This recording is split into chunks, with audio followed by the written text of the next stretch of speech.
The bill President Trump signed to reopen the government is facing new scrutiny. Critics worry that it could destroy a $28 billion industry by cracking down on hemp, a derivative of the cannabis plant.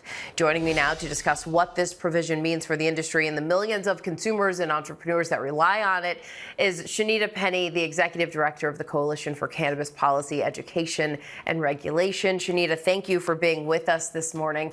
Could you first just explain to our viewers what exactly does this provision do and what products will it ultimately impact? Sure thing. Good morning. Thank you for having me. The provisions of this bill will now allow us to course correct. There's been, a lot of talk about this being a ban, but we are actually correcting previous legislation. And what's happening here is that the FDA in the next 90 days will be working with other agencies to come up with 3 lists. Those 3 lists are going to tell us all of the known naturally occurring cannabinoids. The second list is going to tell us the naturally occurring THC type cannabinoids. And then finally, we're going to have all other known cannabinoids that have the similar effect of THC. So that list, those 3 lists will be a starting point for us. The key restrictions of this bill and the products that are going to be affected are products that have more than 0.3% THC. Containers that have more than 0.4 milligrams of total THC. So we're looking at a total THC limit and we're looking at a per container cap. And then finally, this legislation is going to ban synthetic cannabinoids. So right now, a lot of the drinks, gummies that are manufactured with those synthetic cannabinoids and with a total THC content greater than that 0.3%, those are the products that will be off shelves. And it's not going to happen overnight. Those are the products that will be off shelves when this goes into effect 365 days from President Trump signing the bill last week. So what's the rationale behind this provision in the government funding bill? Right. So originally, in the Farm Bill of 2018, it legalized hemp.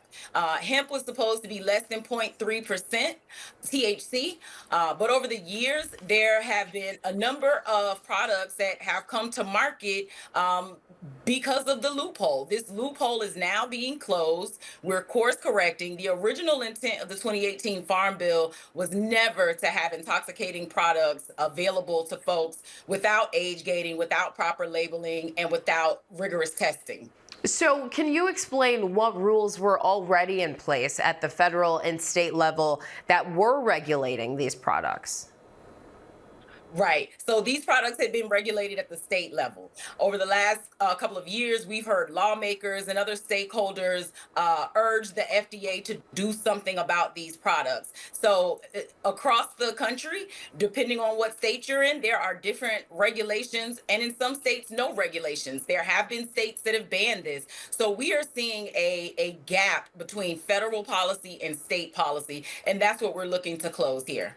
Okay, so this makes a lot of sense. This is a massive industry across the United States. What are the economic implications of this, and what could be done to stop it? Yeah, I mean, this is a $28.4 billion industry. We don't want to see, hundreds of thousands of jobs go away. We don't want to see products that consumers are relying on to go away. And so what has to happen over the next year is that stakeholders are going to have to come together. Congress wants to fix this issue.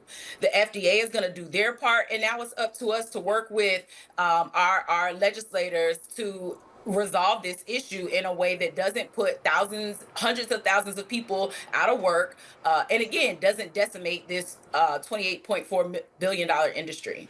But this will have a large impact on a majority of the currently legally available cannabis products in the country.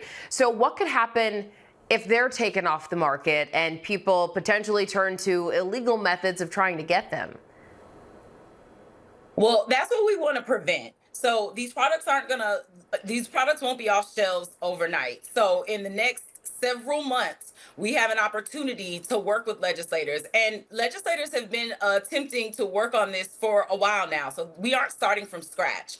As a matter of fact, Senator Ted Cruz talked about the fact that this should be a states' rights issue. And we know that CPAIR did polling earlier this year, and 61% of voters think that legislation that allows states to regulate cannabis is a good thing.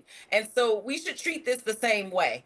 The states that have moved forward, we can look at Virginia, we can look at Texas. There are a number of states that are regulating these products, and we should learn from that. We should also allow states to do what they do best and what's best for, folks that live in those states. And so it will be important for us to, before a year, come together, industry, regulators, public health stakeholders, and ensure that we are looking at things like preventing youth use and youth access, that we are labeling these products, and that we are testing these products. If we do those things, these products, the good products, will not be off shelves. Folks will still have access to the products that are, again, safe and reliable.